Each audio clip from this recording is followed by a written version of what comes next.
ciidamada badda ee dalka Hindiya oo ku sugan meel ku dhow biyaha Soomaaliya ayaa weerar ku qaaday markab bishii December la afduubtay kaasi oo lagu magacaabo Ruwen. Markabka Ruwen oo ahaa nooca xamuulka ayaa bishii December 2023 waxaa burcadbadeed oo ay ka afduubteen meel ku dhow xeebaha Soomaaliya.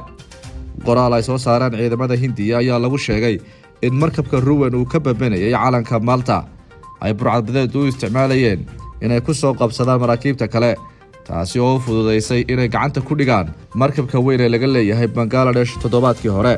Afhayeenka u hadlay ciidamada Hindiya ma sheegin in howlgalka ay ku qabteen markabka Ruwen ay cidi ku dhibatay, sidoo kalena ma sheegin tirada burcadbadeed ay qabteen.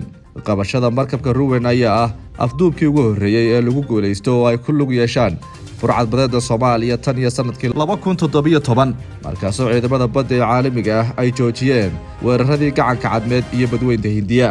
isku dayga afduubka ah ee dhawaanahan socday ayaa ku soo beegmaya iyadoo kooxaha Xuutiyiinta ee Yemen ay weerar ku qaadeen maraakiibta ganacsiga ee marayay gacanka cadan iyo badda cas, kuwaasi oo sheegay in ololahooda uu jawaab u yahay dagaalka Israa'iil ee Gaza.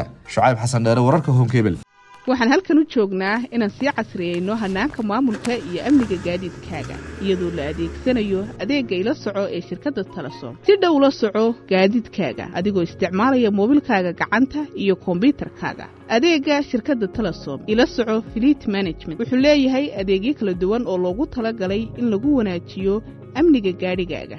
real time monitoring mar walba la soco gaadhigaaga meesha uu ku sugan yahay oo ogow inuu taagan yahay ama inuu socdo. ogeysiiska badbaadada haddii uu gaadhigaagu socdo waxaad si fudud ula socon kartaa xawaaraha uu ku socdo. adeegga casriga ah ee shirkadda Telesom ila soco waxaad awood u leedahay inaad meel fog ka damiso gaadhigaaga si aad u badbaadiso baabuurkaaga. si fudud ula soco haddii gaadhigaaga shidaalku ka yar yahay iyo waqtigii ugu dambeeyay ee saliidda laga bedelo. intaa waxa kuu dheer in shirkadda Telesom ay kugu diyaar yihiin tiim si joogta u dayactiraya wixii dhibaato iyo mushaakil ee aad la kulantay intaad adeeganayso. si aad baabuurkaaga ugu xidhato adeegga ila soco fadlan garaac lambarka gaaban ee 382 ama taleefan lambarka shaashada ka muuqda. Taya waa Telesom.